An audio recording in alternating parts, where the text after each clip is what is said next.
सभी लोग, सब बच्चे बड़े हाथ जोड़ करके बैठेंगे।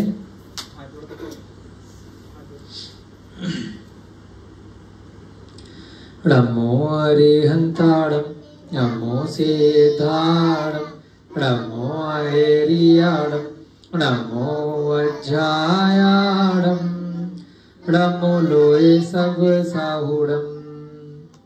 जय बोलिए देवादिदेव आदिनाथ भगवान की। अंतिम तीर्थंकर वर्तमान शासन नायक महावीर भगवान की।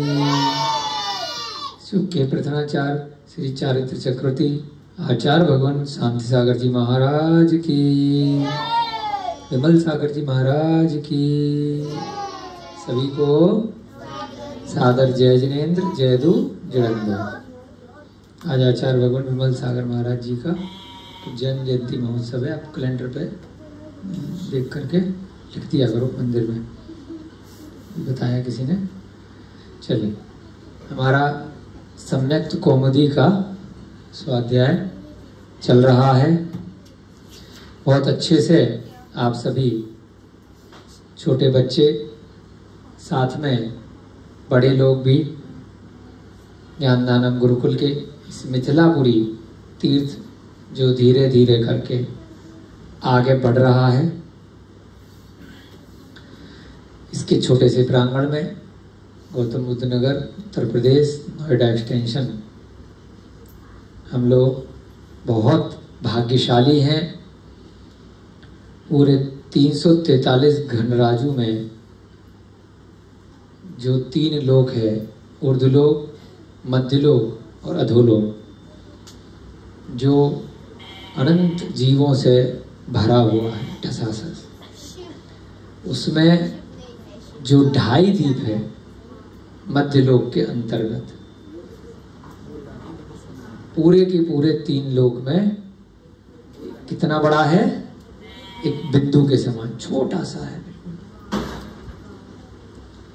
अगर पूरे 3 लोक को हम अपने ज्ञान चक्षु के माध्यम से अगर विचार में लाने का प्रयास करें तो 343 घनराजू बहुत बहुत और बहुत बड़ा क्षेत्र है। उसमें मनुष्य लोग केवल 2.5 द्वीप में होता है, जहां ये हम सब मनुष्य गति के जीव पाए जाते हैं। उस मनुष्य में भी जिनको जिनवाणी का स्वाध्याय सुनने का अवसर या निमित्त प्राप्त होता है, उसमें भी बहुत सूक्ष्म है। और उन सभी में भी जिनके भाव आगे बन जाते हैं रत्नत्रय को प्राप्त करने के, सम्यक दर्शन, सम्यक ज्ञान और सम्यक चारित्र, तो वो फिर उनके आगे भी फर्दर बहुत सूक्ष्म संख्या है। तो हम सभी लोग चाहे किसी भी कुल जाति परिवार में जन्म लिए हों, परंतु बहुत बहुत बहुत बहुत भाग्यशाली हैं कि हमें जिनेन्द्र भगवान द्वारा कहा गया यह धर्म सुनने को मिल रहा है। इस जगत में सबसे श्रेष्ठ वस्तु अगर कुछ है तो वह जिनवाणी है। अपनी माता से भी बड़ा दर्जा दिया है जिनवाणी माता को, स्वयं की माता से भी बड़ा। तो ऐसी जिनवाणी सुनने का किसी भी प्रकार से अगर निमित्त मिला है तो उससे श्रेष्ठ वस्तु कुछ भी नहीं है। यही रत्नत्रय के लिए आपको आगे लेकर के जाएगी और इस संसार समुद्र से पार लगाने में सहयोगी होगी। जितनी देर भी आप सभी लोग मन वचन काय से एकाग्रचित्त होकर के स्वाध्याय सुनते हैं, जो छोटे बच्चे हैं वो भी कुछ ना कुछ उनके ज्ञान में कुछ तो जा ही रहा होगा, 1%, 2%, 10% अपने अपने ज्ञान अनुभव आयु के हिसाब से। और धीरे धीरे जब बड़े होंगे तो और ज्ञान में वृद्धि होगी, बुद्धि में और विस्तार आएगा और सीखने को मिलेगा। तो हम सभी लोग बस ये मान लें कि यहाँ पे बोझा समझ के नहीं बैठना है। जो भी लोग ऑनलाइन भी देख रहे हैं, बाद में देखेंगे, तो जाहिर सी बात है कि ऑनलाइन वाले तो अपनी रुचि से ही क्लिक दबा के देखेंगे, परंतु कई बार जो प्रत्यक्ष लोग होते हैं वो मजबूरी में भी बैठे होते हैं। स्कूल में टॉर्चर होता ही है ना। आप लोगों पे भी टॉर्चर हो रहा है, हमें तो आनंद आ रहा है। कुछ लोगों को तो आएगा ही। देखो, मन लगने लगेगा धीरे धीरे तो आनंद आएगा, लेकिन शुरुआत में माता पिता, बड़े गुरु, बड़े जन, वृद्ध जन, दादा दादाजी बच्चों को बिठाते हैं, पढ़ाते हैं, फिर जिसकी रुचि होती है उसको उसमें आनंद आने लगता है। किसी को पढ़ाई में, किसी को खेल कूद में, है ना, और किसी को पेंटिंग में, किसी को नृत्य में, किसी को संगीत में, किसी को हस्तशिल्प की, कोई बहुत सारी हजारों लाखों विद्याएं हैं। अपनी अपनी रुचि के अनुसार व्यक्ति को किसी न किसी कार्य में आनंद आता है। ऐसे अभिषेक भैया जी को आनंद आ रहा है स्वाध्याय में, तो इनका पुण्य है। तो हम सभी लोग यहाँ पर क्या अनुमोदना कर रहे हैं कि आप सभी भी इस स्वाध्याय को केवल टॉर्चर की वजह से बोझ समझ के न लें, धीरे धीरे करके इसमें रुचि जागृत करें। और जिस दिन ये रुचि आपकी अंतरात्मा से आ गई तो आपका फिर मोक्ष मार्ग बहुत दूर नहीं है। कुछ ही भवों में जो अनादि काल की जो परंपरा मिथ्यात्व की हमारी चली आ रही है, मिथ्या दर्शन की चली आ रही है, वह कुछ ही भवों में छूट जाएगी। जो भी अन्यमति यहाँ वीडियो के माध्यम से सुन रहे हैं या प्रत्यक्ष रूप से हैं, जिनका जन्म जैन कुल में नहीं हुआ है, परंतु उन्होंने इस स्वाध्याय को सुनकर के ही कहीं ना कहीं अपने भाव बना लिए कि मैं जैन धर्म को स्वीकार करता हूं, करती हूं, तो इसी भव से वह जैन माना जाए। और अगले भव में तो कंफर्म है ही है, उसका जन्म अवश्य ही किसी राजा महाराजा के यहाँ, किसी बहुत बड़े धनाढ्य व्यक्ति के यहाँ, किसी धन संपत्ति वैभवशाली जैन परिवार में अवश्य होगा, कंफर्म है। भाव बना लिए तो भाव के साथ कार्य भी करना पड़ेगा। खाली भाव बनाए दिखाने को और फिर अगले दिन मुर्गा खा रहा है तो थोड़ी भाव बनाए। भाव का मतलब फिर उसके कार्य भी, उसका आचरण भी, उसका चरित्र भी वैसा हो जाएगा ना, भाव बनाए। सबके सामने दे रहे हैं, रात में नहीं खाता। तो धीरे धीरे करके जो भविष्य की उसकी जो आयु बची है, तो उसमें उसका चरित्र भी जो उसने पढ़ा है, समझा है, उसके अनुसार चलता रहे। बहुत बड़ा उदाहरण है गणेश प्रसाद वर्णी जी का, जैन कुल के नहीं थे, हाँ, मतलब बहुत सारे दूसरे उसके है ना, और कट्टर थे अपने समाज में। लेकिन आज सबसे बड़े चुल्लकों में किसी का नाम लिया जाता है तो गणे कितने गुरुकुल बनाए, आप सभी वहां पढ़े हैं, जैन नहीं थे। ऐसे कितने, गौतम गणधर तो है ही है जिनके ग्रंथ हम पढ़ रहे हैं, वो कौन से जैन है? ये जो ग्रंथ निकला है जिसकी वाणी से, वो भी तो जैन नहीं है, लेकिन उसी भव से मोक्ष गए। गौतम गणधर, पहले गणधर, भगवान महावीर जी। तो इसलिए कभी भी दुर्भावना अपने मन में नहीं रखनी है, क्योंकि हम ऐसे वातावरण में हम भी रह रहे हैं कि जहां चारों तरफ जैन कुल में जन्म लिए लोग नहीं है। बहुत सारे लोग सुन रहे हैं, आगे इसको पढ़ाएंगे, बताएंगे बातों को, तो ऐसा कहीं पर भी नहीं सोचना है कि जो जिनेन्द्र भगवान का कथन है, जो जैन मत है, केवल जैनियों के लिए है, वो सारी सृष्टि के लिए है। हम भी तो पिछले जन्म में जैन नहीं थे, कई जानवर थे, गधे थे, घोड़े थे, हाथी थे, कौन से जैन थे? तभी तो भटक रहे हैं यहाँ पे। क्यों अभिषेक जी, गारंटी है जैन थे? कोई गारंटी नहीं है। ज्यादातर लोग जो पंचम काल में जन्म लिए हुए मनुष्य हैं, अधिकतर लोग त्रियंच गति से आए हैं। सब जानवर थे, है ना, अधिकांश थे। सम्यक दृष्टि कोई देव रहे होंगे तो यहाँ के क्यों भटकेंगे, सीधे विदेश क्षेत्र जाते। लेकिन यहाँ पर भी स्वयं का कल्याण करना है, आगे अन्य जीवों का कल्याण करना है। 21,000 वर्ष का यह पंचम काल है। 2,500 वर्ष निकले, 18,500 साल बचे हैं, तो कोई तो जीव आएगा जो आगे उसको पढ़ाएगा। तो हम सब क्या अनुमोदना करें कि हमारा जन्म उस धर्म के मार्ग को आगे बढ़ाने के लिए हुआ है। परेशान होने की जरूरत नहीं है। कोई व्यक्ति अगर सद्गुणी, अगर किसी कारण से किसी झूठे अपराध में कारावास की सजा भी उसको मिल जाए, जेल भी मिल जाए, तो वो पॉजिटिव थिंकिंग, सकारात्मक क्या सोचता है कि मैं जेल क्यों आया हूं, कि इन लोगों का उद्धार करना है जो यहाँ अन्य कैदी हैं। इसलिए थोड़ी मैंने यहाँ कोई पाप किया है, मैं तो निमित्त बना हूं। और फिर वहां आकर के 10 साल 20 साल 5 साल अपने समय का सदुपयोग करता है, होता है बहुत बार ऐसा। तो हमेशा सकारात्मक सोच रखो कि अगर हम पंचम काल में जन्म ले लिए हैं तो परेशान मत हो कि मेरा रुपया पैसा संपत्ति बहुत गरीब हूं, मुझे रोग है ना, पारिवारिक सुख नहीं है, बहुत दुख है। वह काल के प्रभाव से है, किसी के पर्सनल नहीं। मैं अपने दुख से दुखी हूं, अंकल जी अपने दुख से दुखी है, कोई सुखी है ही नहीं।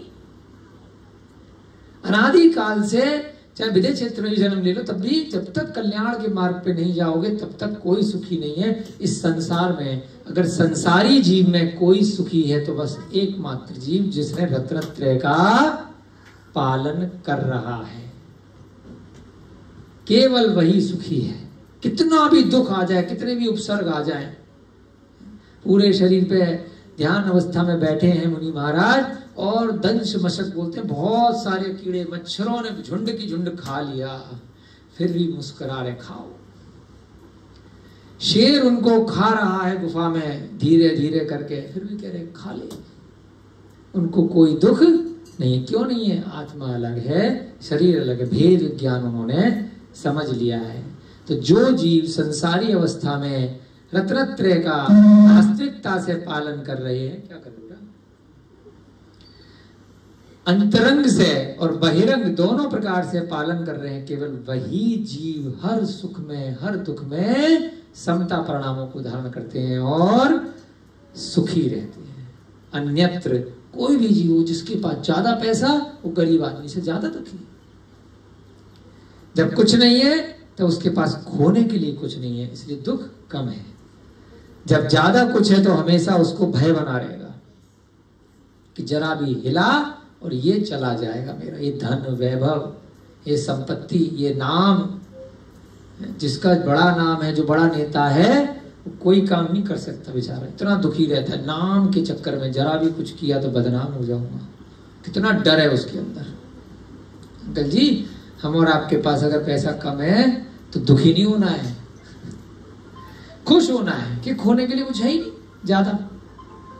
और पंचम काल में केवल बार बार काल को दोष देते रहना, अपने परिवार को, अपने कर्मों को, अरे किस बात का दोष, जब जिनवाणी हमारे सामने है, इसका स्वाध्याय करने का हमें निमित्त मिल रहा है, तो इससे ज्यादा खुशी हमारे लिए कहीं अन्यत्र मिल नहीं सकती।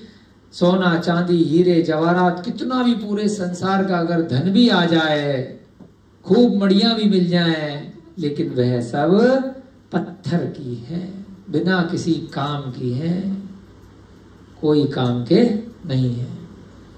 आज सुबह खबर आई सुभाष जैन दाऊ, उनका निधन हो गया। बहुत कर्मठ और बड़े अच्छे व्यक्तित्व थे जैन समाज के। बहुत मंदिरों का जीर्णोद्धार कराया अपने जीवन में, गिरनार इत्यादि के लिए भी लड़ाई लड़ रहे थे। हमारी संस्था से लगभग 2 साल से जुड़े हुए थे।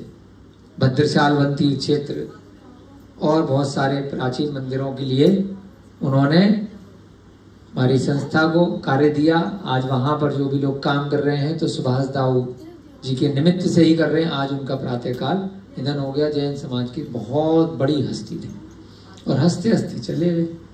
4 दिन पहले ही अभी हर्ष भैया बता रहे थे कि 250 किलोमीटर उनके साथ बाइक पे गए थे। इतने फिट, मंदिरों के प्रति, जिनवाणी के प्रति, जिनेंद्र भगवान के बताए हुए मार्ग पे चलने के लिए पूरी तरह से तन मन धन से समर्पित। तो एक व्यक्ति जाएगा, दूसरे आएंगे। संसार चक्र है, इसको स्वीकार करना चाहिए, परंतु अच्छे लोगों की प्रेरणा लेकर के हमें अच्छे कार्यों को अनवरत जारी रखना है। कुछ साल पहले निर्मल कुमार जैन सेठी जी भी ऐसे ही अचानक से चले गए थे कोरोना के बाद। जिन लोगों ने बहुत कार्य किया है धर्म के क्षेत्र में, तो उनका नाम उनके जाने के बाद भी कई सौ वर्षों तक स्मरण किया जाता है।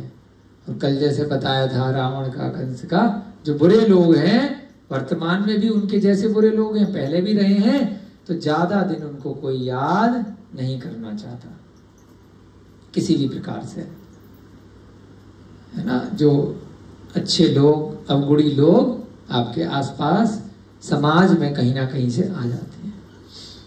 तो हमें इसी प्रकार से प्रेरणा लेकर के आगे बढ़ना है और इस सम्यक्त कौमुदी नामक ग्रंथ से हमें कुछ ना कुछ प्रतिदिन की कथा से सीखना है।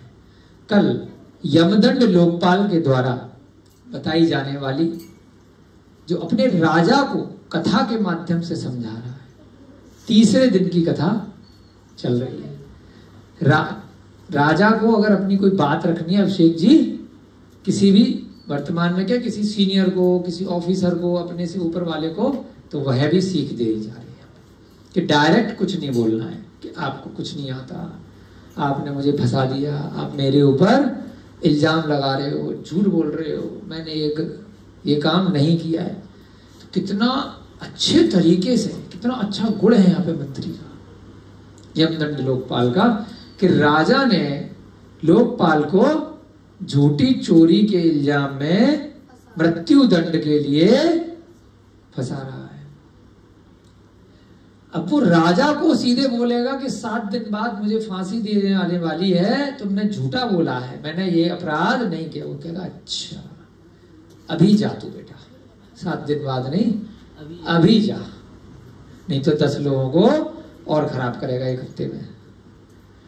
इसलिए बहुत चतुराई के साथ वो पूरे 7 दिन खींच रहा है। तो इससे भी अपने को सीख मिल रही है कि अगर हमें वर्तमान में पंचम काल में सुख शांति से अपना जीवन निकालना है, पुलिस वाले के मुंह पे कहोगे तू चोर है, वो कहेगा बता, अभी तो खाली तुझे 100 रुपए में, 1000 रुपए में छोड़ रहा था, अब तो भाई तेरे को नारकोटिक्स एक्ट में फंसाऊंगा कि 15-20 साल बेल ही नहीं होनी, ड्रग्स निकले, अभी निकली तेरे पास, कैसे प्रूव करोगे कि आपके पास नहीं निकली, अभी तो खाली रोड पे चालान काट रहा था 100 रुपए का।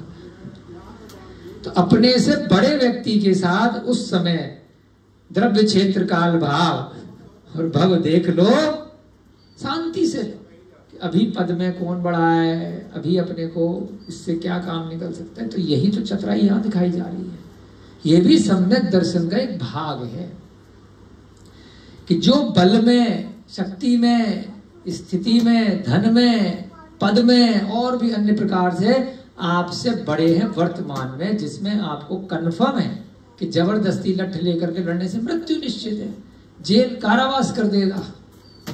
आप नीचे के लेवल के हो, वो बहुत बड़ा है अभी पद में, पावर में, तो भलाई किसमें है उसके साथ सेटिंग करो, या किसी भी चतुराई के माध्यम से बुद्धि लगा करके अपनी बात को प्रेम पूर्वक रखो,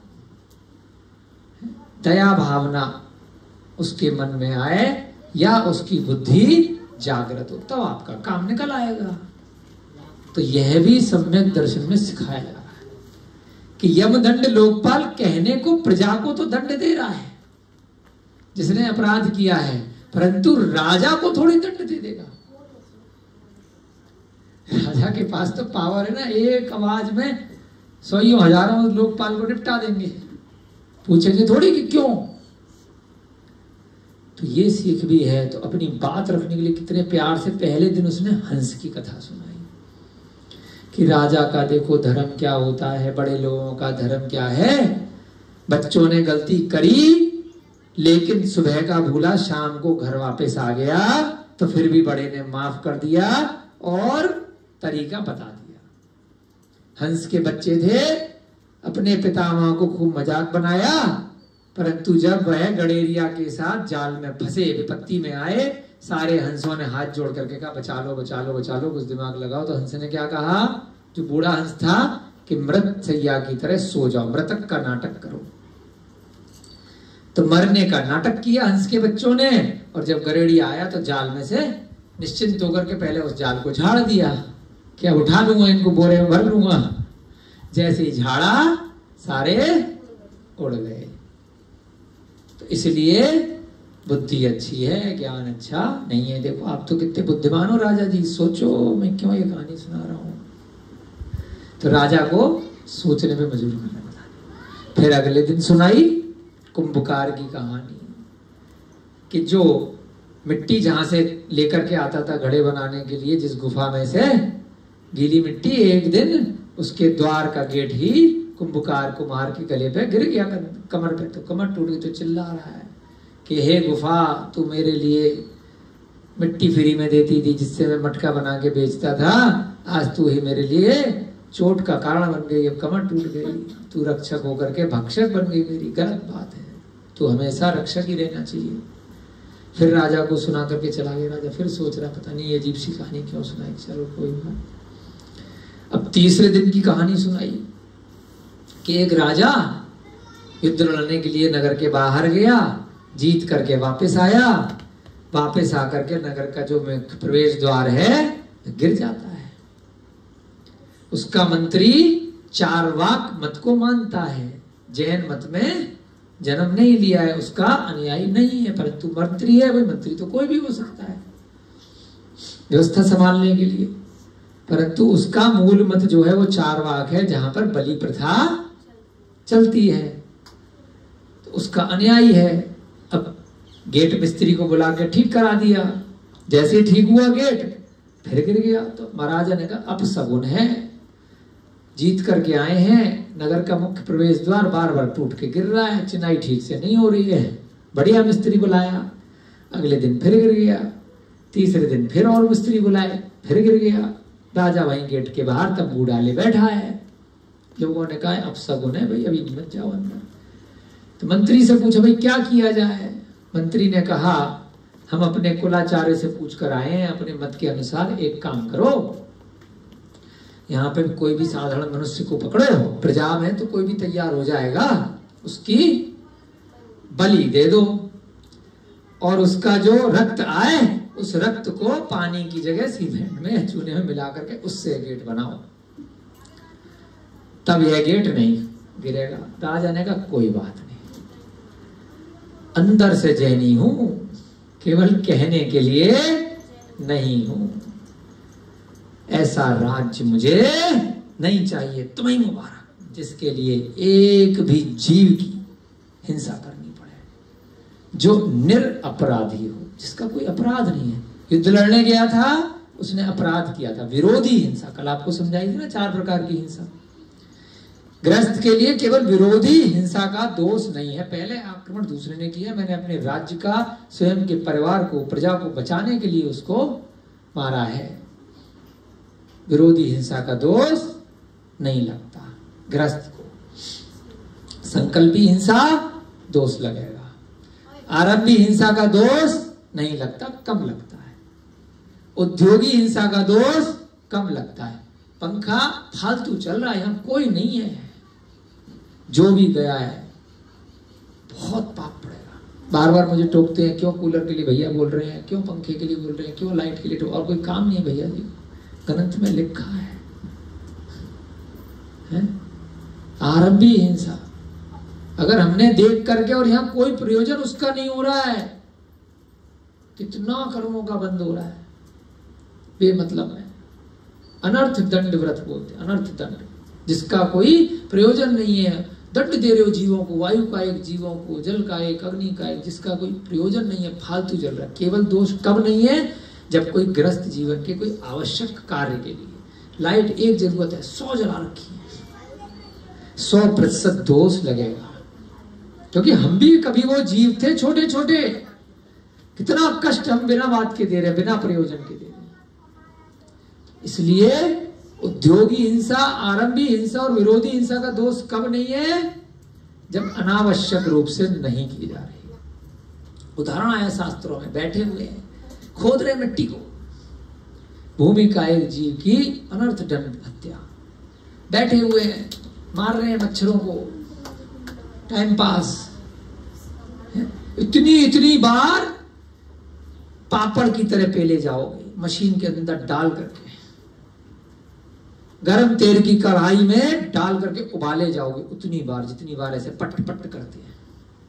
पता नहीं क्या शौक पड़ गया लोगों को देखा देखी। बहुत बार हमें टोकना पड़ता है, नहीं मानते लोग। आते हैं मिलने के लिए, बातचीत चल रही है नॉर्मल साधारण, एकदम से मच्छर फट। पता नहीं क्या आदत पड़ गई है। क्यों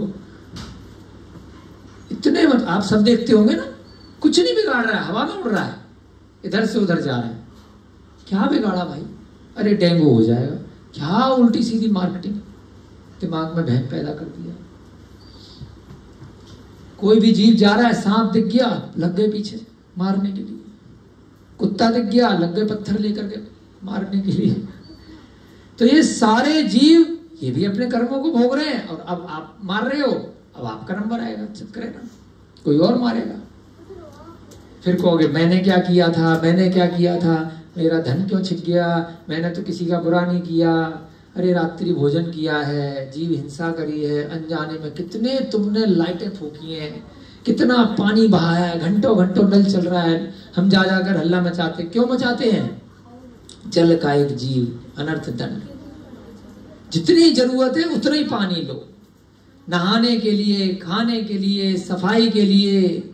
चींटी दिख रही है स्लैब पर, लिया मार दिया कपड़ा, 100 200 500 1000 एक साथ निपटा दी।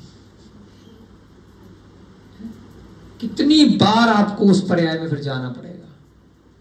जितने आपने एक बार में मारे, कितने आप अपने भाव खराब कर रहे हो। छोटी छोटी, अरे फूंक से हटाओ, रुमाल से हटाओ, मोर पंखी पीछे लेकर के हटाओ।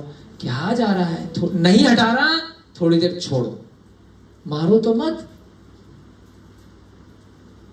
जो अब उदय आ रहा है कर्मों का, जो कष्ट आ रहा है, जो पिछले में आप कर चुके हैं, उसका आ रहा है। बहुत लोग बोलते हैं इसलिए स्वाध्याय में नहीं बैठते कि डर लगने लगेगा, फिर हम संसार में कुछ कर ही नहीं पाएंगे। इतना डरा के रखा हुआ है जैन ग्रंथों में। अरे तो बच जाओगे, डर लगने लगेगा, क्या दिक्कत है? आगे के पापों से तो बच जाओगे, पीछे के जो करे आए उसके लिए प्रतिक्रमण कर लो, निर्जरा कर लो, तप कर लो, उपवास कर लो। जो पहले के करे आगे से तो बच जाओ। तो उसमें क्या बिगाड़ लेंगे? जैन शास्त्र कभी किसी का बुरा नहीं करते। तो ऐसे ही उस राजा ने क्या कहा? राज्य छिन जाए कोई बात नहीं, मैं तो राजा हूं, जहां मेरा तंबू है वही मेरा राज्य है। आज से मैंने ये पूरा राज्य, पूरा नगर छोड़ा, परंतु मैं किसी मनुष्य की, निरपराधी की हत्या नहीं करूंगा। क्या बात बोली! रोंगटे खड़े हो जाए अगर अंदर से सोच के देखो। एक मकान आपका छिन जाए, युद्ध करने के लिए तैयार हो जाओगे। एक पेन भी कोई छीन के ले जाए किसी बच्चे का, एक पेंसिल भी, एक घड़ी भी आपकी छीन के ले जाए, हैं, आपकी गाड़ी, आपकी बाइक, कितनी गालियां आएंगी मन में, बताओ शेख जी। सारा धर्म भूल जाओगे। और उसने एक जीव की रक्षा के लिए उसने क्या कहा? पूरा राज्य, जिस राज्य के लिए वो दूसरे से लड़के आ रहा है इतने दिन, 1 मिनट में छोड़ दिया। विदेश में कोई 1 रुपए की चीज ले तो कुछ मांगता, प्रेम व्यवहार में तो कुछ भी ले तो नहीं दिक्कत नहीं। इसमें सीखना है हमें कि जीव हिंसा के लिए उस राजा ने कितनी बड़ी बात उसने कही। जो प्राणियों के घात से धर्म की इच्छा करता है, वह सर्प के मुख से अमृत की इच्छा कर रहा है। जो किसी, है ना, अपने से कमजोर प्राणी की हत्या करता है, मैं राजा हूं तो किसी को पकड़ के लाकर उसकी बलि दे दूंगा। जो अपना हित चाहता है उसे हिंसा नहीं करनी चाहिए। जिस नगर में जीव घात किया जाता है, जीव बोला है, मनुष्य घात नहीं बोला है, पशु पक्षी, मुर्गा मुर्गी, बकरे, हाथी, बैल, घोड़ा, जितने भी जीव हैं जिनको लोग ऐसे ऐसे खा रहे, ऐसी ऐसी वीडियो आजकल बनाई जा रही है। हेलो हेलो हेलो, ऐसी ऐसी लोग वहां वीडियो बना बना के, यहाँ तो यूट्यूब पे हम जैन दर्शन की, सम्यक दर्शन की वीडियो डाल रहे हैं। बहुत सारे लोग मटन चिकन दुनिया भर की कौन कौन सी क्या क्या बना रहे, क्या क्या खा रहे। ठीक है, अब पंचम काल है, पहले भी खाते होंगे, पहले प्रचार नहीं था। सोशल मीडिया के माध्यम से लोगों के प्रचार हो रहे हैं, अखबार के माध्यम से, मैगजीन के माध्यम से, रेसिपी के माध्यम से। जहां मैं हूं वही नगर है, मुझे उस नगर से कोई प्रयोजन नहीं। मैं यही तंबू में हूं, यही नगर है। आप सारे सैनिकों जिसको आना यही बना लेंगे। छोड़ी उस स्वर्ण से क्या किया जाए जिससे कान कटने लग जाए। ऐसा सोना पहन के, कई बार होता है ना, कई महिलाएं पहनती हैं, तो अब वो दर्द कर रहा है कान में, तो उस टाइम वो सोचेगी कि सोना है, अरे मेरी फोटो खींचो शादी में, मैंने इतने बढ़िया बढ़िया ड्रेस पहन रखी है, कान फटा जा रहा दर्द के मारे। हमारे साथ भी कई बार हुआ है, चप्पल वप्पल कई बार काटती थी, अब तो 10 साल से इसलिए चप्पल ही काट ले। पहले चप्पल बहुत काटती थी, अगर बड़ी आ गई है ना, तो उसमें मान लीजिए घिस गया पैर थोड़ा सा, उसके बाद चोट पे बार बार चला ही नहीं जा रहा है। तो अब ये थोड़ी सोचोगे कि चप्पल जूते मैंने 1000 रुपए के पहने हैं कि 2000 के पहने हैं कि 100 रुपए के पहने, दर्द हो रहा है चलने में, बैंड बजा पड़ा है। तो ऐसे स्वर्ण का क्या लाभ जो कान काट ले, ऐसी चप्पल का क्या लाभ जो पैर काट ले, ऐसे जूते का क्या लाभ जो पैर में इतनी पीड़ा कर दे। तो ऐसे राज्य का क्या लाभ जिस राज्य को पाने के लिए मुझे एक मनुष्य की बलि देनी पड़ जाए। अब वह राजा अगले आधे घंटे में वह थोड़ा सा प्रवचन देगा अपने सैनिकों के लिए, धर्म का स्वरूप सुनाएगा। तो यही सम्यक, इसमें बीच बीच में प्रथमान योग में क्या होता है कि कहीं स्टोरी होगी और फिर समय सार भी आ जाएगा, धर्म का मूल आएगा कहानी के बीच बीच में। युद्ध भी आ रहा है, एंटरटेनमेंट भी आ रही है, बच्चों की भी कहानी आ रही है, मनोरंजन भी आ रहा है, द्रव्यानुयोग, करणानुयोग, चरणानुयोग और प्रथमानुयोग, चारों अनुयोग मिलजुल करके आएंगे। तो इसलिए पढ़ने की बजाय हम जब समझा रहे हैं और समझ रहे हैं तो और अधिक आनंद हमें भी आ रहा है और आप सबको भी अवश्य ही आ रहा होगा। कुछ छोटे बच्चों को भले ही नहीं आए, लेकिन बाद में जब थोड़े बड़े हो जाएंगे तो इनको भी धीरे धीरे करके इनके भी ज्ञान में ये सारी बातें आने लगेंगी। अब जो राजा है सबको कहता चलो बैठो। अब जब एक गेट बनेगा तब बनेगा, तो मंत्री तुमने अगर ऐसी बात करी है तो अब सब लोग बैठ करके सुनो, धर्म का सर्वस्व सुनो और सुनकर के उसको हृदय में धारण करो। वो भैया जी कहाँ गए, अमन भैया जो थे? अच्छा, तो यहां पर अब यहां पर राजा जो सम्यक दृष्टि राजा है, उसकी पत्नी का नाम है जिनमती और राजा का नाम है सुधर्म और मंत्री का नाम है जयदेव जो चारवाक मत वाला है।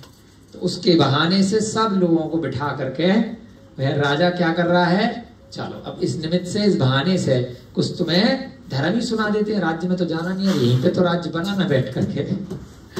3 दिन से रुके हुए हैं चौपाल लगा करके तंबू में, अब यहीं पे धीरे धीरे है ना राज्य बनाएंगे, है ना। ऐसे होता था ना, पुरानी पिक्चरों में भी दिखाते थे, गब्बर सिंह जब चला गया, उसने जेल से लौट के आके फिर अपना बना लिया राज्य, फिर अपने गुंडे पकड़ लिए नए नए। तो ऐसे ही कोई बदमाश होता है वो भी अपना सर्किल बना लेता है। कोई राजा है, महाराणा प्रताप गए, राज चला गया, फिर बना लिया, अपने पुण्य से उनको फिर मिल जाएगा, फिर लोग मिल जाएंगे। पुण्य को कौन ले जाएगा, धन संपत्ति वैभव चला जाएगा, अरे पुण्य से फिर आ जाएगा। अगर जब तक आपका शरीर है, सामर्थ्य है, अगर शरीर भी चला गया तो आगे सम्यक दृष्टि हो तो देवायु मिल जाएगी, काहे का घबराना। हमेशा निडर हो जाता है जो ये ग्रंथ पढ़ लेगा, आत्मा और शरीर में उसको भेद विज्ञान पता चल जाएगा, चतुर्गतियों का उसको आभास हो जाएगा, तो उसको मरने से डर ही नहीं लगेगा कि मरने के बाद मैंने तो भाई साहब नियम ले रखे। डरेगा कौन, जो मृत्यु से पहले कोई नियम नहीं ले पाया, समाधि मरण नहीं कर पाया, अंत समय तक खाता रहा उल्टा सीधा, खाता रहा चतुर अपनी सारी की सारी पंच इंद्रिय के विषय वासनाओं में फंसा रहा, तो उसे डर लगेगा कि मरने के बाद अब तो कन्फर्म नरक या त्रिंच गति के दर्शन हो रहे हैं, जाना पड़ेगा। तो अपन को काहे का डर? यहाँ जितने लोग बैठे हैं, कोई मांस खाता है क्या? कोई शराब पीता है क्या? कोई व्यसनी है क्या? कोई होने वाला है क्या? किसी ने प्लानिंग कर रखी है कि भविष्य में शराब पीने की? अगर नहीं करी है तो आगे पूरे जीवन के लिए आज अभी इसी वक्त शराब, मांसाहार, मधु, इन 3 चीजों का त्याग कर देना। पंच उदंबर फल का त्याग कर देना। बड़ पीपर पाकर उमड़ खटूमर और उससे मिलते जुलते और जो जीव है जिनमें जीवों की अधिकता बहुलता होती है, ऐसे पदार्थों का त्याग कर देना। जो आगे और बढ़ना चाहें तो वर्तमान समय में दुग्ध पदार्थों में बहुत क्रूरता होती है, गाय भैंसों पे इंजेक्शन लगता है, उसका भी त्याग कर देना। हमें भी हो गए 18-20 साल दूध के पदार्थ छोड़े हुए, तो हम तो ठीक है, जाने अनजाने में भाई जितनी कोशिश है उतनी अहिंसा कर रहे हैं, उतने हिंसा कम कर रहे हैं। ये हो गई बाहरी रूप से, परंतु खा कुछ नहीं रहे, किसी जीव को प्रत्यक्ष रूप से कष्ट नहीं दे रहे, अंतरंग में इतने हिंसक हैं तो मिल जाए छोड़ूंगा नहीं। हमेशा रौद्र और आर्त ध्यान में लीन। 4 प्रकार के ध्यान होते हैं। कौन कौन से ध्यान है गुरुजी? रौद्र ध्यान, आर्त ध्यान, धर्म ध्यान और शुक्ल ध्यान। जितने भी संसारी जीव हैं, कोई सेकंड नहीं जाता इन 4 ध्यान के अतिरिक्त कोई ध्यान कर रहा हो। अगर आपका मन, रोहिता जी ध्यान से समझना, अगर आपका मन धर्म ध्यान और शुक्ल ध्यान में लीन नहीं है तो नियम से उस समय या तो आर्त ध्यान चल रहा है या रौद्र ध्यान चल रहा है। आर्त ध्यान भी आपकी गति बिगाड़ेगा और रौद्र ध्यान तो गारंटी से नरक लेकर के जाएगा। रौद्र मार डालूंगा। एक सर्वे के माध्यम में 65% लोगों के अंदर रोज ध्यान ही चलता है 24 घंटे। तो यार सर्वे कोई भगवान ने थोड़ी की, तो जैसे लोगों ने किया है 65 नहीं है, 99% है,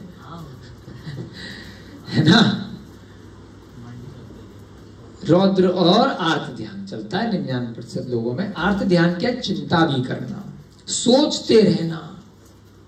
आर्त ध्यान, उसने मेरे साथ ऐसा किया, मैंने क्या बिगाड़ा, ये पैसा मेरे पास कैसे आएगा, ये सामान कैसे आएगा, ये चीज कैसे आएगी, मेरी विपत्ति कैसे दूर होगी। जो भी आप पूरे दिन अगर इस जिनवाणी के अलावा, आत्मचिंतन के अलावा कुछ भी सोच रहे हो, धर्म ध्यान, शुक्ल ध्यान इस भव में, इस काल में अपने को नहीं है। शुक्ल ध्यान मतलब साक्षात मोक्ष का कारण है, केवली भगवान को होता है अरिहंत अवस्था में, ठीक है। तो शुक्ल ध्यान के अतिरिक्त जितना ध्यान है जो वहां तक लेकर के जा रहा है उसे बोलते हैं धर्म ध्यान। अभी आप लोग अगर ध्यान से सुन रहे हो, हम यहाँ पे पढ़ रहे हैं, तो कौन सा ध्यान चल रहा है? धर्म ध्यान, निश्चित तौर पे। तो जितना ज्यादा धर्म ध्यान में परिणति करोगे, समय व्यतीत करोगे, तो धीरे धीरे करके कंफर्म एक दिन किसी ना किसी भाव में शुक्ल ध्यान गारंटी है, भगवान बनोगे। इसके अतिरिक्त जो भी आपके क्रियाकलाप है पूरे दिन के, उतने समय क्या चल रहा है अंकल जी? आर्त ध्यान। रौद्र ध्यान कब चलेगा? आज तो इसको छोड़ूंगा नहीं, मार डालूंगा, तो वो रौद्र स्वरूप खतरनाक। मारा किसी को नहीं, न चींटी को मारा, न हाथी को मारा, न आदमी को मारा, लेकिन कर कुछ नहीं पा रहे हैं, गालियां ही दिए जा रहे हैं। तो गालियां अंदर से या बाहर से, वो क्या? रौद्र। कर तो पा नहीं रहे, इसलिए तो गाली दे रहे हैं। गाली का मतलब क्या है? गाली क्यों लगती है? उस दिन लग गई थी ना किसी को यहाँ पर, तो हमने समझाया भाई उसने मारा थोड़ी, नहीं उसने अपशब्द बोला, उसने गाली कैसे दी, इसलिए मैंने लोहे की रॉड उठा ली, मैंने डंडा उठा लिया। तो गाली इतनी भयंकर लग गई क्योंकि उसके परिणाम, देने वाले के परिणाम थे, सामने वाले ने वह परिणाम उसके यहां पहुंचे, उसने यहां से निकाले, तो इसलिए सीधे लट उठ गए। तो क्या कहा? आर्त और रौद्र ध्यान बहुत खतरनाक है। कहां जा रहे हैं? क्यों? क्लास के बाद भेजा करो, उस दिन भी बोला था ना 10 मिनट क्लास खत्म हो गई, बीच में डिस्टर्बेंस होता है। है ना। हाँ, कुछ थोड़ी जा रहा है, सब लोग डिस्टर्ब होते हैं। बोला तो था उस दिन, आप भी थे। कोई बात नहीं, तो आप देर से क्लास क्यों शुरू कराते हो, है ना बेटा। क्लास के बीच में डिस्टर्ब मत किया करो अभिषेक जी, हैं आप थोड़े सीनियर हो, इनको पहले भी हम कई बार समझा चुके। सारी क्लास में डिस्टर्ब हो जाती है, बीच में सब उठ के ऐसे जाने आने लग जाते हैं, चलने फिरने लगना। हाँ, तो फिर क्लास टाइम पे हम तो आ जाते हैं, आप लोग टाइम पे चालू किया करो, है ठीक है ना। कल से ध्यान रखना है। तो आर्त और रौद्र ध्यान, जो 2 प्रकार के ध्यान हैं, उसमें अगर परिणति करोगे तो त्रियंच गति, नरक गति, अगर उस समय आयु का बंद हो गया तो क्या करना है, अपने समय को धर्म ध्यान में ही लगाना है, चाहे स्वाध्याय के माध्यम से या जो स्वाध्याय किया हुआ है उसके चिंतन के माध्यम से, ध्यान के माध्यम से, सामायिक के माध्यम से, अच्छे जनों की संगति के माध्यम से, जाप के माध्यम से, मंदिर में पूजा अभिषेक के माध्यम से, आहार के माध्यम से, मुनि महाराज को आहार दे रहे हैं या अन्य प्रकार का औषध दान दे रहे हैं, ज्ञान दान दे रहे हैं, अभय दान दे रहे हैं, उसमें अगर आपकी धर्म ध्यान में जितना समय लगाओगे तो यहाँ पर जो राजा है वह भी यही समझाने का प्रयास करेगा। तो अब वहां बैठ करके जो है धर्म ध्यान की चर्चा करेगा, थोड़ी सी देर हम करेंगे, फिर आप लोगों की छुट्टी हो जाएगी, कोई दिक्कत नहीं है, जबरदस्ती नहीं बैठाएंगे। धर्म का सर्वस्व सुनो और सुनकर उसे हृदय में धारण करो। धर्म का सर्वस्व यही है कि जो काम अपने विरुद्ध हैं, अपने लिए अच्छे नहीं लगते, उन्हें दूसरों के प्रति भी ना करें। क्या लाइन समझ में आई विजय, बताओ। जो अपने लिए अच्छे नहीं लगते वो दूसरों के लिए मत करें। अभी मंत्री ने कहा किसी को पकड़ के बलि दे दो, राजा बोलता तेरी दे देता हूं, तो क्या कहेगा मंत्री, भागेगा उसका, इतनी जोर से भागेगा क्या। एक ही लाइन में सारा चैप्टर खत्म कर दिया कि अगर मुझे कोई मारेगा तो जो काम मेरे को अपने लिए, मेरे परिवार पे कोई उंगली उठाएगा तो अच्छा नहीं लगेगा, मैं दूसरे को कैसे मारूंगा, दूसरे जीव को। तो धर्म का सार क्या है कि जो काम अच्छा अपने लिए, आप पकड़ा पकड़ करके तो बलि दे रहे हो। दो अपने मोहम्मद जी ने बेटे की बलि दी थी, दो कहानियां कुछ सब की निकल आएंगे ऐसे भी पागल जिनका बिल्कुल माइंड वॉश कर दिया गया है। आतंकवादी जो होते हैं, बम लगा करके घूमते हैं चंद पैसों के लिए, तो ऐसे भी लोग इक्का दुक्का आ जाते हैं संकी पागल। उनकी बात अपन नहीं कर रहे क्योंकि उनका बिल्कुल माइंड उस माहौल में रख करके बिल्कुल वाश माने सर्फ से धो देते हैं। अब उनमें उनका दिमाग रहता ही नहीं है, वो दूसरे का दिमाग वो कंप्यूटराइज वो फीड हो जाता है, तो उन्हें अच्छे और बुरे की समझ ही नहीं होती ऐसे लोगों को। उन्हीं का नाम बोलते हैं आतंकवादी, जो किसी के भी कहने में आकर के दर दर दर दर दर दर बम लेकर के फेंक दिया, अपने ऊपर ही बम लगा करके कहीं पे जाके घुस गए, फोड़ लिया, खुद भी मर गए, जन्नत जाएंगे।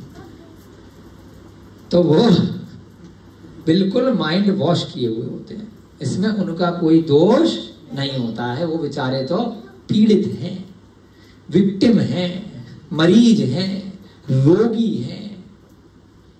उनके खिलाफ जाकर के सरकार फांसी निकाल रही है, पकड़ रही है। वो तो मरने के लिए आया था, बच गया तो आप 20 साल 10 साल केस चला रहे हो। तो उसी दिन मरने के लिए आया था जब बम ब्लास्ट करने के लिए अपनी पेटियां लाद लाद कर कपड़ा में पहन के आया था। उसको 10 साल तुमने जीवित रख के फिर कह रहे हो फांसी फांसी फांसी फांसी। उससे क्या फर्क पड़ रहा है, उसको तो दिमाग बाहर निकाल लिया। जो उसके दिमाग में डाल रहा है उसको पकड़ो, उस तक तो आप पहुंच ही नहीं रहे। तो जैन दर्शन कहता है किसी जीव को मत मारो, उसके अंदर छुपी हुई बुराइयों को मारो। बुरे को मारने से क्या होगा, फिर कहीं पैदा हो जाएगा।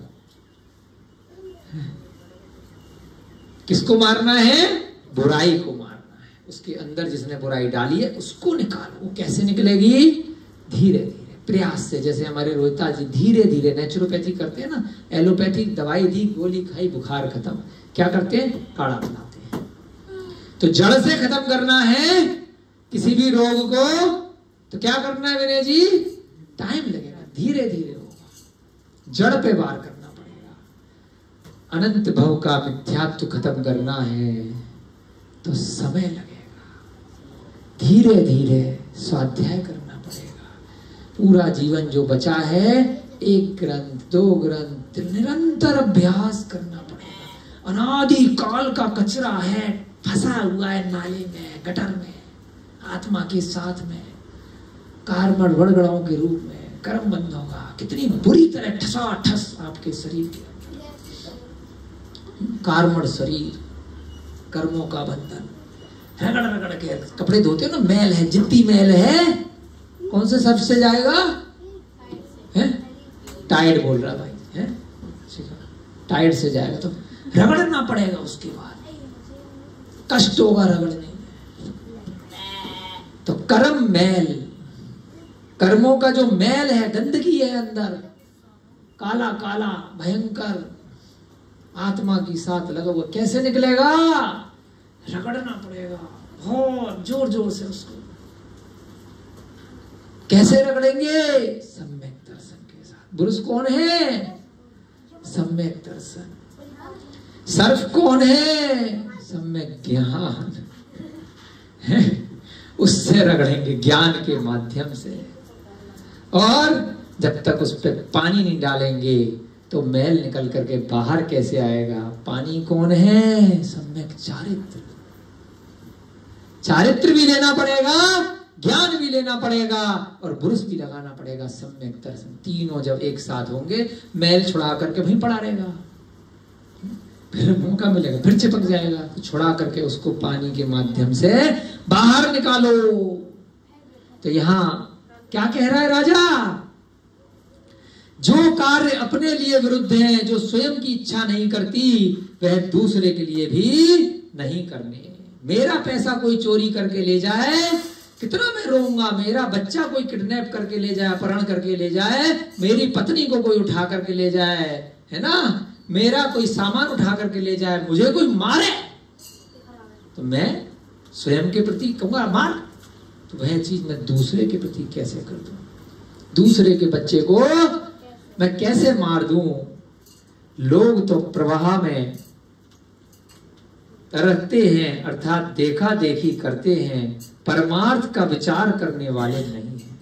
भीड़ में बह जाते हैं, परमार्थ का विचार नहीं करते, उसका ध्यान नहीं रखते। इस जगत में सांप के सामने तो मारा जाता है, परंतु गोबर का बनाया हुआ पूजा जाता है। वाह, कितनी बड़ी बात बोली है। हाँ, सांप सामने आ जाए अपने के तो मारा जाएगा, डस लेगा, परंतु गोबर, अरे अच्छा ये बात है, अब भाई समझ में, थोड़ा सा इसमें प्रिंटिंग मिस्टेक थी, अब समझ में आ गया। सांप, ध्यान दीजिए, ये उदाहरण हमने कई जगह देखा है। नंदी बैल की खूब पूजा होती है मंदिरों में, मूर्ति बना के, पत्थर के बना करके। लोग पागलों की तरह कान में बोल रहे, उसके टीका लगा रहे, चिपक रहे, हाय नंदी हाय नंदी, है पत्थर का सांप बना दिया, उसको तो लोग पूज रहे हैं, उसको तो मार, गोबर का बना दिया सांप तो उसको तो पूज रहे हैं, पत्थर का बना दिया सांप तो उसको तो पूज रहे हैं, और सामने आ गया सांप तो लठ लेकर के मार रहे हैं। सामने आ गया बैल तो मेरा चारा खा जाएगा, मेरा भुट्टा खा जाएगा, उसको मार रहे हैं। सामने आ गई गाय तो उसको मार के भगा रहे हैं, और पत्थर की बनी, हाय गौ माता, हाय गौ माता, हाय नंदी, हाय भैंस, यमराज का विमान। और वैसे भैंस को कत्ल खाने ले जा करके काट रहे हैं, उसका मांस भी खा रहे हैं, उसका चमड़ा भी पहन रहे हैं, उसकी हड्डी भी चीनी में मिला के खा रहे हैं, कुछ नहीं मिला तो इंजेक्शन लगा लगा के उसका दूध भी निकाल रहे हैं, उसके बच्चे को 4 दिन भी नहीं जीवित, सीधे जा भाई कत्ल खाने, पैसा आएगा, एक्सपोर्ट रेवेन्यू आएगा, टैक्स बेनिफिट होगा। वही भैंसा मंदिर में लग जाए तो करोड़ों रुपए दान करके आए। क्या बात बोली है, कौन बोल रहा है? राजा कह रहा है। इस संसार में असली का सांप हो तो उसको तो पब्लिक मार रही है, और गोबर का भी अगर किसी ने सांप बना दिया तो कौन सा दिन आता है वो सांप को पूछते हैं? नाग पंचमी। क्या कमाल है। अहिंसा ही परम धर्म है, प्राणियों का वध करना अधर्म है। इसलिए धर्म के इच्छुक मनुष्यों को प्राणियों पर दया करना चाहिए। जैन धर्म कोई जैन शब्द नहीं है, अहिंसा का पर्यायवाची ही जैन है। कोई ठप्पा लगा के नहीं घूम रहे। जो इन बातों को माने वो जैन है। कोई लड़ाई थोड़ी है किसी जैनी की किसी अजैन से। बेकार में लोगों को लग रहा है अरे जैनियों ने कब्जा कर लिया है, जैनी लोग ये, जैनी लोग वो बनिए। अरे वो यही तो कह रहे हैं भाई, किसी को मत मारो, मुझे भी मत मारो, स्वयं को भी मत मारो, आत्महत्या मत करो, शराब मत पियो, जहर मत खाओ, फांसी पे मत चढ़ो, छत से मत कूदो, कुएं में मत जान दो, पहाड़ से मत कूदो, खुद भी मत मरो, दूसरे को भी मत मारो।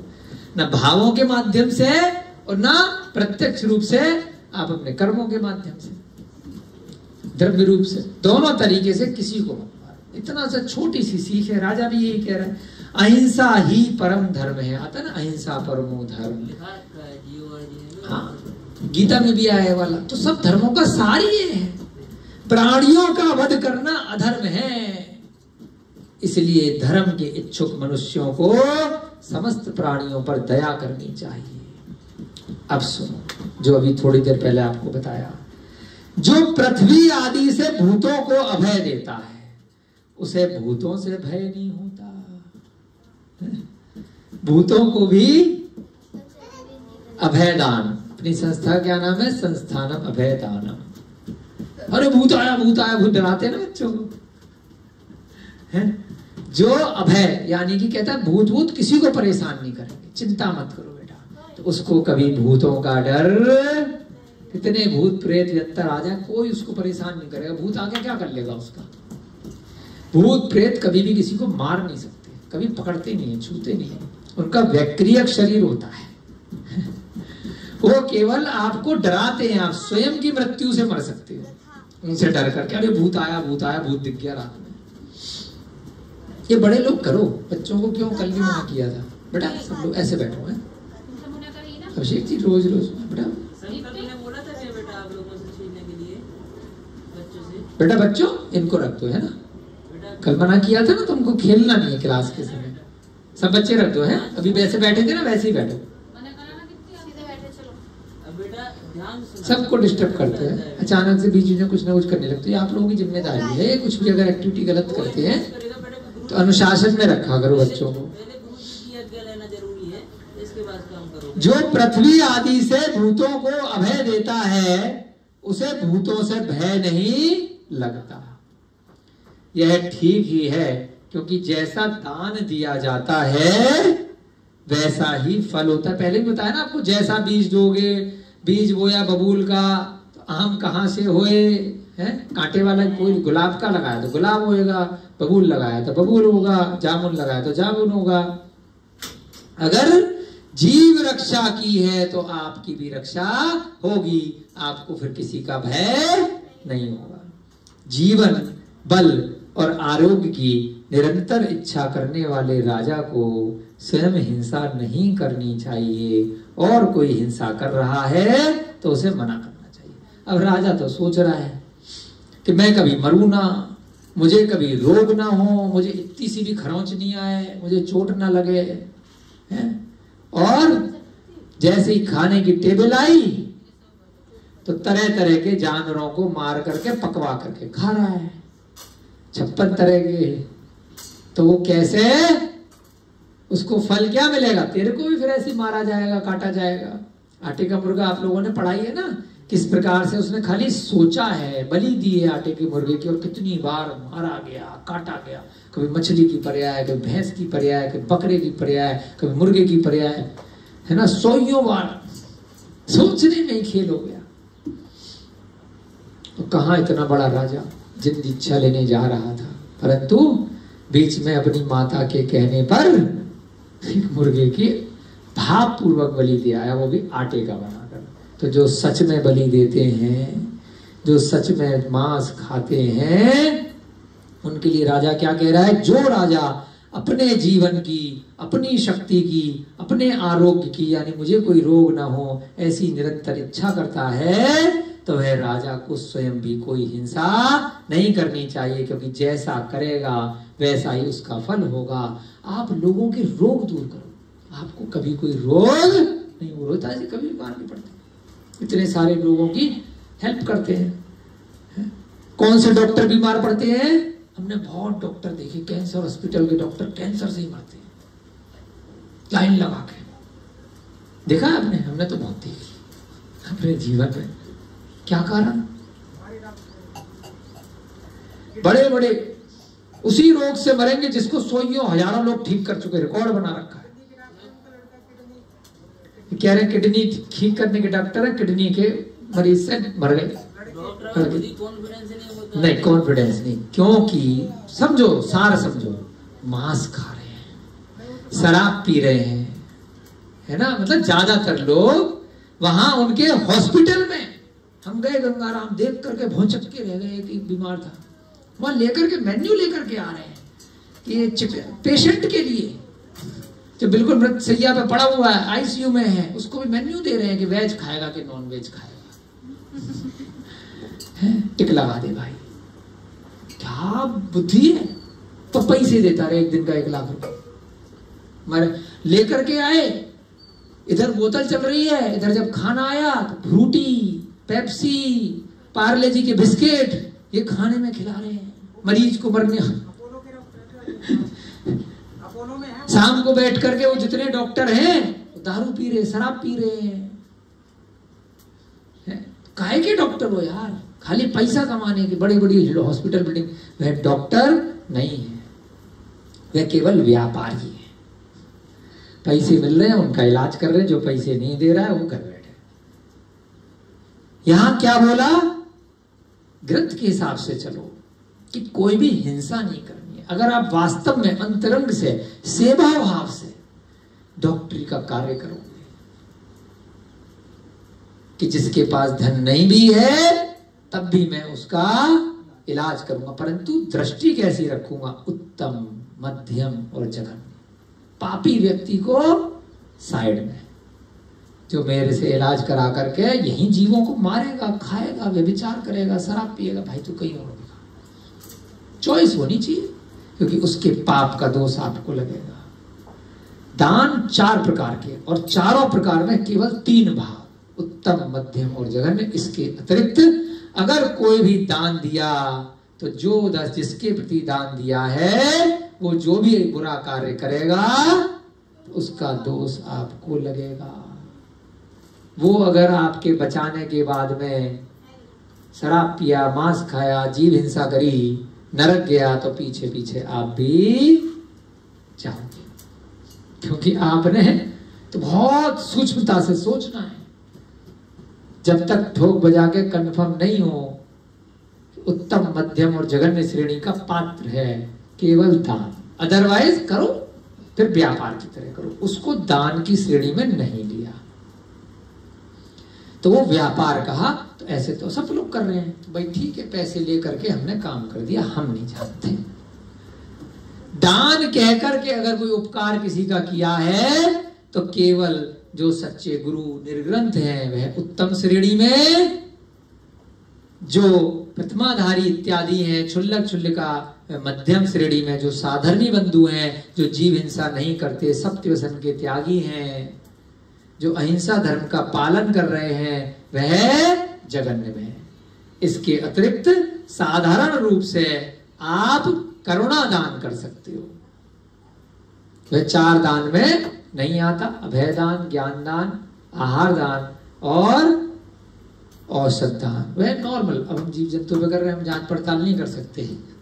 एक करुणा के रूप में किसी के प्रति भी कोई गरीब मिल गया, कोई याचक मिल गया, उसको कुछ दे दिया, थोड़ी बहुत उसको संदेश दे दिया कि बेटा आगे से अच्छे विचार रखना, किसी को मारना नहीं है, खाना नहीं है, तो उसको थोड़ा सा पुण्य मिलेगा, क्योंकि आपके भाव खराब नहीं थे और आपने उसको सत्संगति दी है। आपका समय हो रहा है, एक पैराग्राफ और लेंगे जल्दी से। अब राजा और क्या कह रहा है? यदि कोई अन्य हिंसा कर रहा है तो तो उसको मना करना चाहिए।